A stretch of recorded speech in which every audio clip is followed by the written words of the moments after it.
예, 반갑습니다. 또 설교를 할 수 있어서 감사드립니다.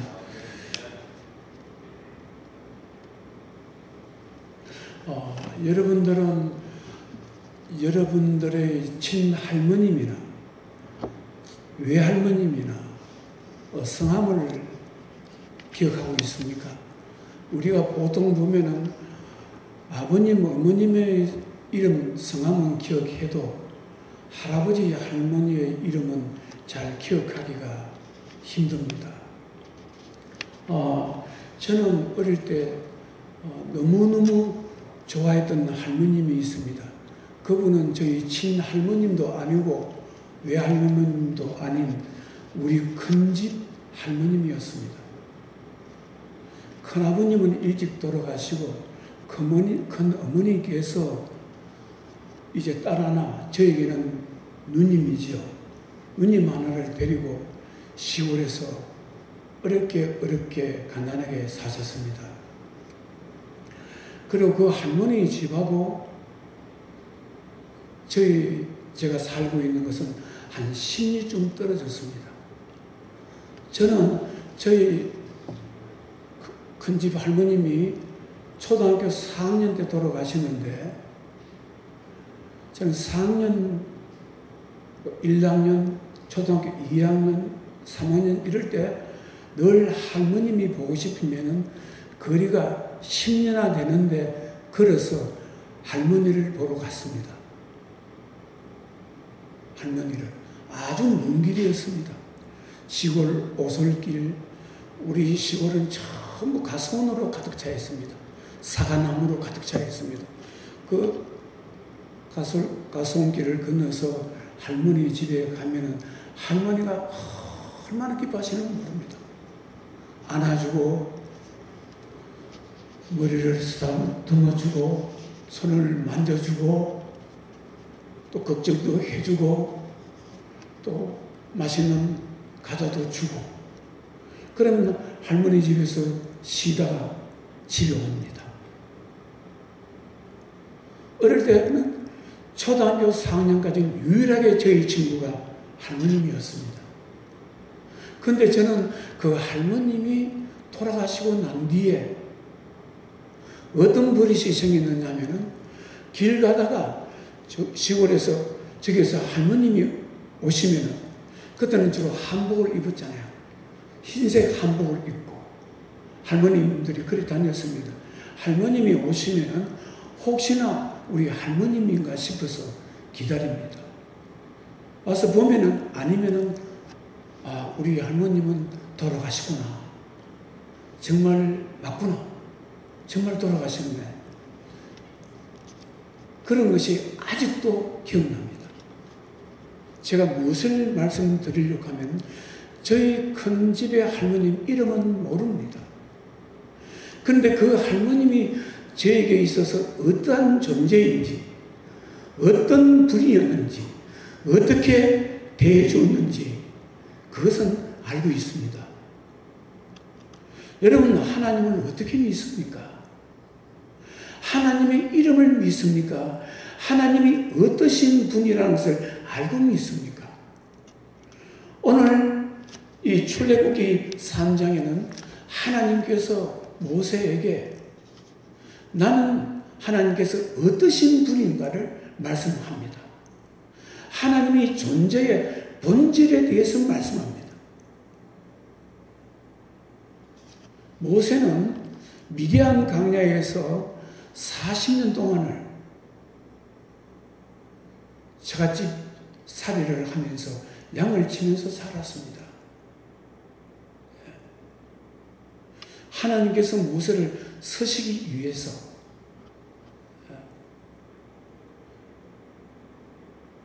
인생이라는 것은 완전히 밑바닥에 내려가지 않으면 인생을 모릅니다. 그리고 하나님도 인생에 완전히 밑바닥에 내려가지 않으면 하나님이 보이지 않습니다. 내가 많은 것을 가지고 있으면 하나님이 보이지 않습니다. 내가 세상에서 많은 것을 빼앗기고 많은 것이 부족하고 완전히 밑바닥에 있을 때 세상에서 내 혼자 남았다는 생각을 할 때 그때서야 보이는 것이 하나님이십니다. 40년을 모세를 훈련시키는데 어느 날 하나님께서 모세에게 나타나십니다.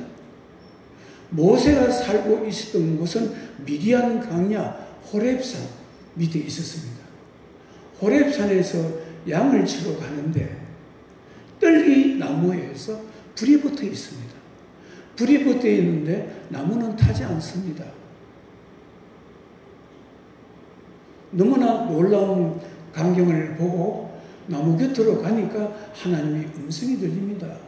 모세야, 모세야, 나는 너희 조상 아브라함의 하나님, 이삭의 하나님, 야곱의 하나님이시다. 너희 백성들이 지금 애굽에서 고통 속에 눈물의 세월을 살고 있는 것을 내가 알고 있고 알아서 이제 너희 백성들을 너희 조상 아브라함에게 약속하신 가나안 땅을 너희들이 주시겠다. 그런데 가나안 땅으로 인도할 때 모세를 통해서 지도자로 너를 지도자로 세워서 인도하시겠다 했습니다. 그때 모세가 하나님의 이름을 묻습니다. 하나님 아버지, 내가 유대인들 이스라엘 백성들에게 가서 내가 하나님이 보내시다 하면 그 사람들이 나를 믿겠습니까? 하나님의 이름을 가르쳐 주십시오 합니다. 그때 하나님 이름이 가르쳐 주신 것이 바로 출애굽기 3장 14절입니다. 하나님이 모세에게 이르시되 나는 스스로 있는 자이니라. 너는 이스라엘 자손에게 이같이 이르기를 스스로 있는 자가 나를 너에게 보내셨다 하라. 여러분 이 말씀 이해가 됩니까? 하나님께서 모세에게 나는 스스로 있는 자이니라. 이 말씀이 가지고 있는 본래의 의미를 알아야만 우리는 하나님이 어떠신 분인가를 믿고 따를 수 있습니다. 이 말씀의 의미는, 본래의 의미는 바로 주보의 이 제목입니다. 오늘 설교의 제목. 나는 너희를 위하여 바로 그곳에 계시는 자이니라. 스스로 있는 자가 바로 이런 뜻입니다. 우리 성경에는 스스로 있는 자라고 말씀을 하고 있지만 독일 사람들에서는 독일어 성경에는 바로 이렇게 기록되어 있다고 합니다. 독일어 성경에는 나는 스스로 있는 자가 아니고 나는 너희를 위하여 바로 그곳에 계시는 자입니다. 여러분 어떻습니까? 이 말씀의 의미를 알겠습니까? 이 말씀은 나는 내가 사랑하는 이스라엘 백성들을 위하여 그들을 위해서 그들의 삶의 현장에서 바로 그것에 내가 함께 있는 분이다. 이 말씀입니다. 이스라엘 백성들이 어떤 상황이 있든 이스라엘 백성들이 어디를 가든지 어떤 문제 속에 있든지 어떤 시련 가운데 있든지 그 삶의 현장 바로 그곳에서 나는 있는 자이다 했습니다. 이 말씀을 이스라엘 백성들에게 하고 너는 이스라엘 백성들의 지도자가 되어서 애굽에서 탈출을 해서 해방되어서 가나안 땅으로 데려가라 합니다. 모세는 이 한마디를 믿었습니다. 모세가 이스라엘 백성들에 가서 한 말은 딱 한마디입니다. 나를 보내신 하나님은 우리들이 삶의 현장에서 슬플 때나 기쁠 때나 괴로울 때나 어떤 시련 가운데서도 주님께서 우리와 함께 하시는 분이라 하셨다. 우리가 그 말을 믿고 애굽에서 출발해서 강야로 들어갑니다. 강야에서 40년을 살았습니다. 강야의 삶은 엄청나게 힘들었습니다. 실 뿌리지 못하는 땅. 여러분, 씨를 뿌리지 못하는 땅을 생각해 봤습니까? 씨를 뿌리지 못하는 땅. 나무가 자랄 수 없는 땅. 농사를 지을 수 없는 땅. 사람이 살 수 있습니까? 바로 강야는 그런 땅입니다. 그런 땅입니다. 먹는 것이나 모든 것이 부족했습니다. 강야는 낮과 밤의 온도가 굉장히 차이가 많습니다. 한겨울에도 낮에는 덥습니다. 밤에는 춥습니다. 뼈가 시리도록 춥습니다. 저는 경험해 봤습니다. 시내산에서. 그런데 40년 강야 생활 동안에 하나님께서 그들을 지켰습니다. 그래서 신명기서 8장 4절에 보면 이런 말씀이 있습니다. 하나님께서 이 40년 동안 우리의 어복이 옷이 떨어지지 않게 하셨고 우리들이 발이 부르트지 않도록 하셨다 합니다. 발이 부르트지 않았다 하는 것은 어떻습니까? 그 척박한 땅에서도 하나님께서 이스라엘 백성들을 먹을 것을 제대로 공급하셨다는 것입니다. 영양분이 제대로 공급했다는 것입니다. 영양분이 제대로 공급되지 않으면 발이 부르텄습니다. 의사들의 이야기입니다.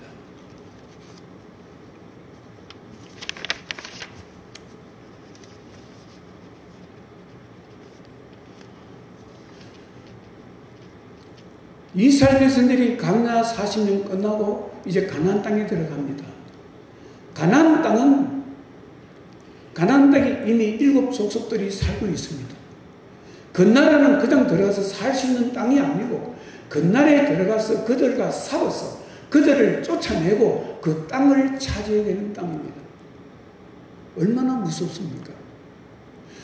죽음을 각오하고 싸워야만이 얻을 수 있는 땅입니다. 하나님은 우리에게 축복을 주실 때 그냥 주시는 게 아닙니다. 믿음으로 싸워서 이기는 자에게 하나님께 축복하신다는 뜻입니다. 모세가 죽고 여호수아에게 하나님께서 뭐라고 말씀하십니까? 여호수아야 걱정하지 마라. 내가 모세와 함께 했던 것처럼 내가 너와 함께 하겠다는 것입니다. 너가 어디를 가든지 너가 어떤 문제를 가지고 있든지 너희 백성들이 어떤 위기에 당하고 있든지 그 상황 속에서 내가 있게 되었습니다. 하나님께서 무기를 주신 것도 아닙니다. 힘을 주신 것도 아닙니다. 돈을 주신 것도 아닙니다. 함께 하시겠다는 것입니다. 이 말씀을 하나 붙들고 결국은 가나안 정복 전쟁에 이겨서 그것이 바로 오늘 이스라엘 땅입니다. 유대인들이 하나님이 주신 땅으로 믿고 살아가는 땅입니다. 여러분들은 하나님의 위대한 백성들, 믿음의 사람들이 무엇을 믿고 살았다고 생각하십니까? 하나님 백성들이 믿고 살았다는 것은 딱 한 가지입니다. 하나님은 어떠신 분이냐? 그분은 본질이 무엇이냐? 그분은 우리에게 어떤 분이냐? 그거 믿고 살았습니다. 앞으로 성경을 읽으실 때 위대한 인물들이 나올 겁니다. 그분들이 어떻게 살았는지 한번 보십시오. 한결같이 하나입니다. 내 삶의 현장에 하나님께서 나와 함께 하신다. 그겁니다. 여러분, 우리는 다윗 위대한 왕이고 하나님께서 사랑했던 사람으로 알고 있습니다. 다윗이 어떻게 살았다고 생각하십니까?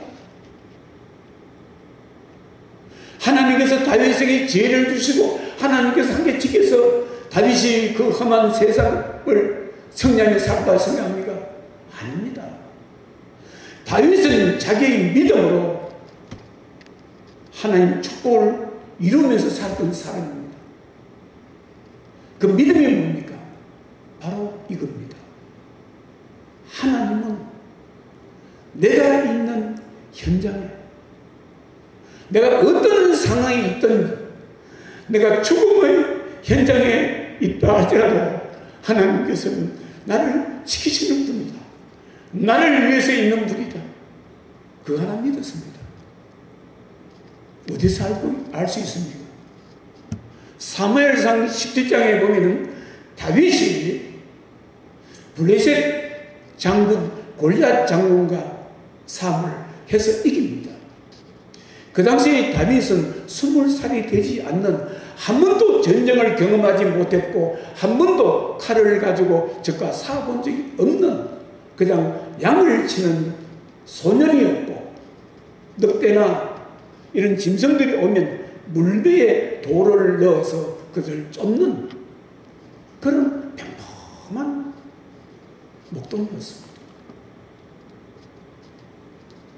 그런데 골리앗 장군과 이스라엘 백성들이 블레셋과 전투가 일어났는데 자기 형님들이 전투에 참석했기 때문에, 참여했기 때문에 아버지가 너희 형들이 살아있는지 죽었는지 모르겠다고 가서 알아보고 오라 해서 그 싸움터에 나갔다가 보니까 블레셋 적들은 힘이 있고 용기가 있는 것이 보이는데 이스라엘 군인들은 너무나 조용하고 기가 죽어 있었습니다.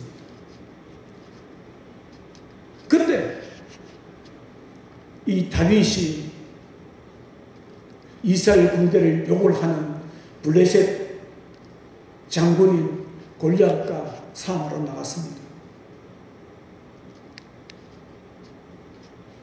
다윗이 어떻게 고백했습니까? 딱 한 가지입니다. 당신은 창과 긴 창과 단창을 가지고 나를 죽이려고 나오지만 나는 내가 믿는 만군의 여호와 하나님 이름으로 당신에게 나갑니다. 무슨 말합니까? 이 삶의 현장에서 하나님께서 나를 지켜주실 거라고 그걸 믿었습니다. 딱 한 가지입니다. 다윗과 골리앗이 싸움할 때 지켜보는 사람은 어떤 마음으로 지켜보았을까요? 한 사람도 다윗이 살아서 돌아올 것이라고 생각하지 못했을 것입니다. 다 골리앗 장군이 이긴다고 생각했을 것입니다. 그런데 다윗이 물매에 돌을 넣어서 물맷돌을 던졌습니다. 그 돌이 골리앗의 이마에 맞습니다. 즉사해버립니다.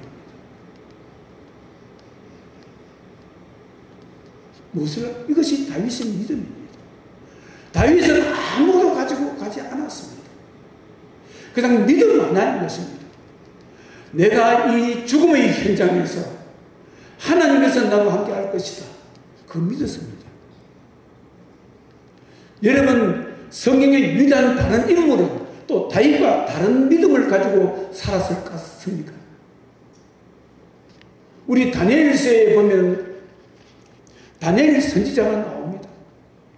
그분은 어떤 믿음으로 살았을 것 같습니까? 그분도 딱 하나입니다.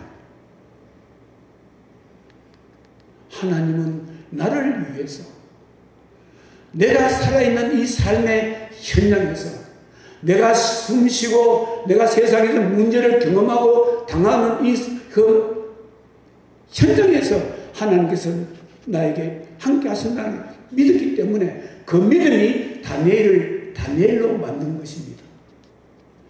다니엘이라면 다니엘의 세 친구가 있습니다.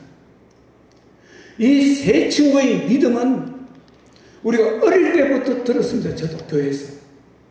우리 아마 교회에서 우리 주일학교 선생님도 우리 어린 자녀들에게 가르칠 겁니다. 다윗의 세 친구가 풀무불 가운데서 살았다. 사드락, 메삭, 아벳느고가 살았다. 아마 많은 말씀을 했을 것입니다. 저도 기가 닳도록 들었던 이야기입니다. 이 사건이 이렇습니다. 바벨론의 느부갓네살 왕, 바벨론이라면 느부갓네살 왕입니다.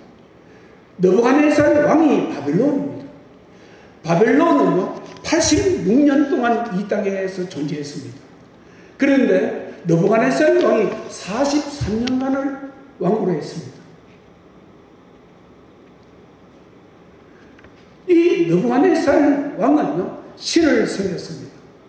바벨론은 신들의 나라입니다. 신들의 나라. 바벨론은요 신전이 1000개가 넘는답니다. 천전이. 거대한 신전이 1000개가 넘습니다. 그리고 유명한 신전이 50개가 넘습니다.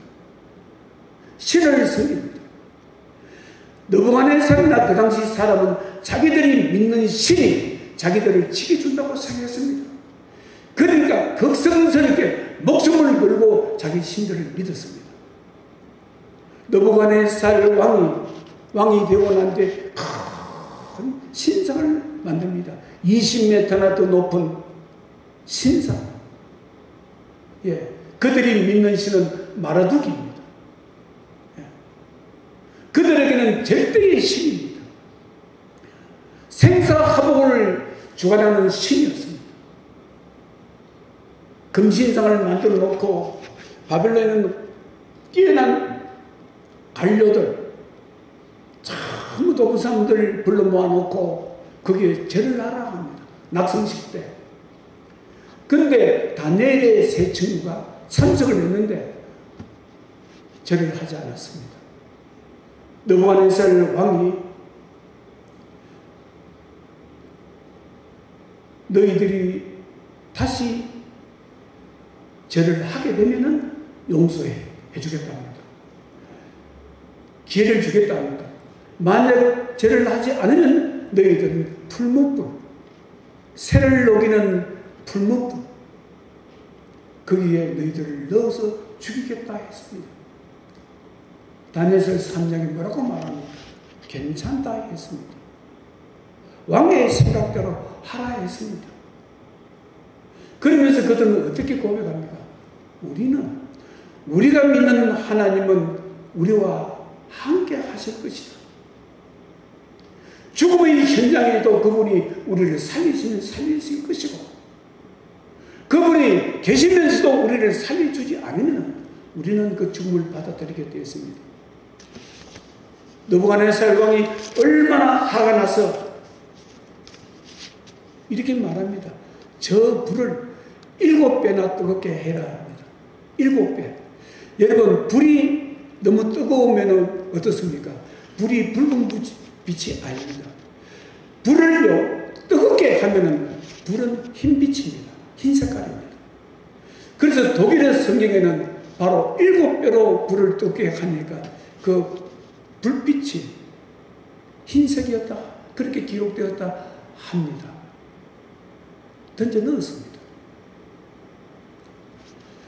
던져놓고 보니까 분명히 3사람을 던졌는데 느부갓네살 왕이 보니까 4사람이 그 분무불 속에 있습니다. 그래서 옆에 있는 사람들이 묻습니다. 우리가 분명히 3사람을 넣지 않았느냐? 그런데 저기 4사람이다.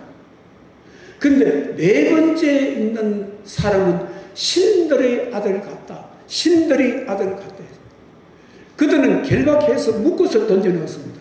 결박이 풀리는데 그 속에서 하나님을 찬양하는 것, 그 모습을 보였습니다. 너무나 놀라서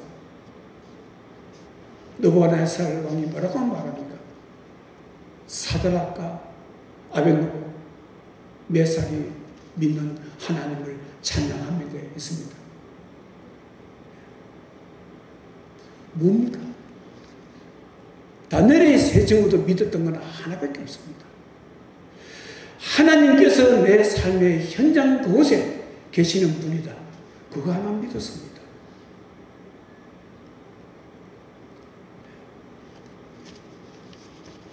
바로 우리가 오늘을 살아가는 우리들도 하나님 말씀을 많이 할 필요 없습니다. 이것 하나 믿으면 됩니다.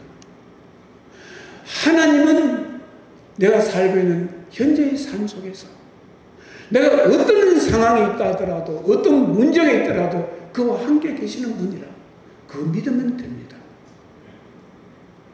그런데 문제는 어떻습니까? 우리는 우리의 삶이 힘들면 살다 보면 힘들 때 많습니다. 인생의 눈물의 골짜기를 지날 때 많습니다. 인생이라는 것은 기쁨보다도 즐거움보다도 눈물을 흘릴 때가 많습니다. 이 세월이 인생이라는 게 그렇습니다. 자기가 원치 않는 일이 생길 수 있습니다. 사바시는 문이 잘 안 될 수 있습니다. 또 부도가 나가 넘어지는 사람이 있습니다. 빚쟁이가 되어서 도망치는 사람들도 있습니다. 육신의 병으로 고통받는 사람이 있습니다. 우리의 삶에는 안팎으로 파문 문제 속에 있습니다. 그런데 우리는 그것을 다 해결할 수는 없습니다. 때로는 해결할 수 있는 문제도 있지만 많은 부분이 해결하지 못하고 그 문제를 가지고 가슴을 앓고 있습니다. 오늘날 현대를 살아가는 사람들의 가장 큰 고민이 뭡니까? 스트레스지 않습니까? 우리들이 지금 많은 병을 가지고 있는데 그 병이 스트레스에서 오는 경우가 많습니다. 네. 특히 위장병, 대장 그런 거는 100% 스트레스입니다. 여러분 어떻습니까? 내 삶이 절망이 오고 내 삶에 낙심이 오고 내가 죽게 되었을 때 하나님을 찾아볼 때 하나님이 보이지 않는 것 같은 생각이 분명히 있었을 것입니다. 나는 하나님이 필요한데 하나님이 보이지 않으신다. 기독교인들이 가장 많이 기도하는 기도의 내용이 무엇인 줄 압니까? 그 기도의 내용은 하나님 나는 당신이 이렇게 필요한데 당신은 지금 어디에 계십니까? 이것이 기독교인들이 가장 많이 기도를 했는 기도의 제목이랍니다. 기독교 2000년 역사에 욥 이스라엘 보면 욥을 아실 것입니다. 마귀의 시험이 들어서 자식이 죽고 재산이 없어지고 병이 올 수 있고 왔는 그런 상태에서 하나님을 찾았습니다. 하나님이 보일 때까지 보이지 않았습니다. 여기서 23장 8절에 뭐라고 말합니까? 내가 앞으로 가도 그가 아니 계시고 뒤로 가도 보이지 아니하신다. 앞으로 가도 보이지 않고 뒤로 가도 보이지 않고 주님께서는 왼쪽에서 일하시는 것 같은데 만날 수가 없고 그가 오른쪽으로 돌이키시나 배울 수가 없구나.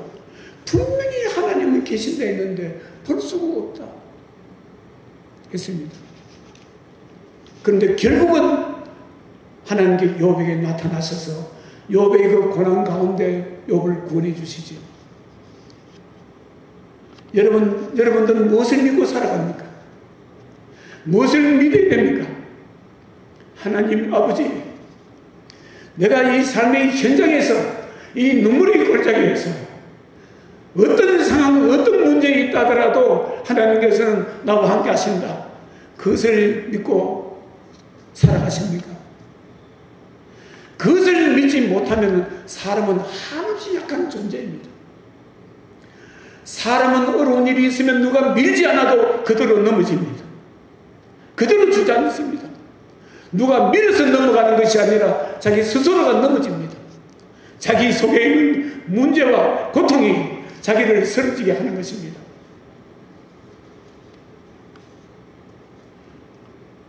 내 현재의 삶 속에 나를 도와야 되는 하나님이 안 계신다면 사람들은 무엇으로 가득 찹니까? 낙심으로 가득 찹니다. 실망으로 가득 차게 되고 나중에는 절망으로 가득 차게 됩니다. 여러분, 절망이 얼마나 무서운 줄 아십니까? 절망은 사람을 죽입니다. 자기 자신 속에서 일어나는 낙심과 절망이 자기 삶을 파괴합니다. 그러나 아무리 힘든 일에 당해 있다 할지라도 하나님께서 나와 함께 하신다고 믿는 사람들은 살아날 수 있습니다. 무엇이 살아난 줄 아세요? 영이 살아있습니다. 성령님은 우리 육신을 살리는 분이 아니고 우리 영을 살리는 분입니다. 하나님은 우리의 영을 살리는 분입니다. 영을 새롭게 하고 영이 충만하게 하고 우리의 영혼이 건강하게 합니다. 아무리 죽음의 현장에 어려운 일이 있어도 영이 살아있는 사람은 살아납니다. 영이 살아있는 사람은 죽음의 순간에도 기도할 수 있고 영이 살아있는 사람은 죽음의 순간에도 꿈을 꿀 수 있습니다. 다시 일어나야 되겠다. 다시 해봐야 되겠다. 일어나게 됩니다. 영이 살아있는 사람은 더욱더 예배를 드리게 됩니다. 영이 살아있는 사람은 하나님을 찾게 되는 것입니다. 그 현장에서 바로 하나님은 그 사람과 함께하는 것입니다. 성경의 위대한 인물들, 성경의 인물이 아니더라도 지금까지 위대한 믿음으로 살았던 모든 사람들은 그분의 삶을 보면 한 가지입니다. 스스로 있는 자다. 나는 너를 위해서 너가 삶의 현장에서 바로 그곳 현장에서 내가 계시는 자입니다. 여러분 시대가 암울합니다. 이상하게 생각할 필요 없습니다. 우리 인생은 항상 이렇습니다. 우리 인생은 항상 전쟁이 있고 기근이 있고 질병이 있고 기후의 변화가 있고 기후의 변화가 있으니까 바이러스가 창궐하게 되고 이 세상이 평안한 것이 아닙니다. 이 세상은 피난처가 있어야 됩니다. 그 하나님. 우리가 힘들 때 우리가 갈 수 있는 곳이 어디입니까? 바로 하나님입니다. 그게 하나님 품입니다. 그것이 바로 교회인 것입니다. 이 단순히 예배를 드리는 것이 아니고 여러분들이 나와서 하나님을 만나는 것이고 여러분들이 마음속에 있는 그런 소원이나 인생의 꿈이나 어려움을 하나님께 토로하는 것입니다. 그런 현장입니다. 성경은 뭐라고 말합니까? 하나님은 우리 눈물을 닦아주시는 분이라 했습니다. 여러분 무엇을 믿고 살아갑니까? 바로 하나님께서 나의 하나님입니다. 내 삶의 현장에서 나를 지켜보는 것. 그래서 제가 설교를 시작하면서 저희 큰집 할머니를 생각한 겁니다. 어릴 때 유일한 제 친구라면 친구입니다. 그분이 그렇게 그리웠습니다. 그런데 저는 그분의 이름을 아직도 모릅니다. 그러나 할머님은 어떤 분인가를 압니다. 여러분 우리가 하나님의 이름을 잘 몰라도 하나님의 이름은 여호와라는 이름을 몰라도 하나님은 나를 돌봐주십니다. 세상 사람들이 다 없어져 하더라도 그분은 내 옆에 있는 분이다. 그것이 바로 하나님의 찬양인 것입니다. 기도하겠습니다. 하나님 아버지, 우리들은 하나님이 어떠신 분인가를 알기를 원합니다. 하나님께서는 우리 개개인 우리 자신을 위해서 우리가 살아가는 삶의 현장 곳에서 우리와 함께 하시는 분이라는 것을 우리가 믿고 우리가 세상에 풍파가 닥쳐오고 환난이 닥쳐오고 힘든 일이 있더라도 하나님께서 함께 하신다, 도와주신다, 내 편에 있음을 믿고 우리가 인생을 견뎌내기를 원합니다. 승리하기를 원합니다. 칠흑 같은 어둠 속에서 우리는 웃을 수 있기를 원합니다. 무엇보다도 하나님 교회를 사랑하기를 원합니다. 하나님 앞에 설 수 있는 이 자리를 귀하게 여기기를 원합니다. 예수님 걸어가신 이름으로 기도 드리옵나이다. 아멘.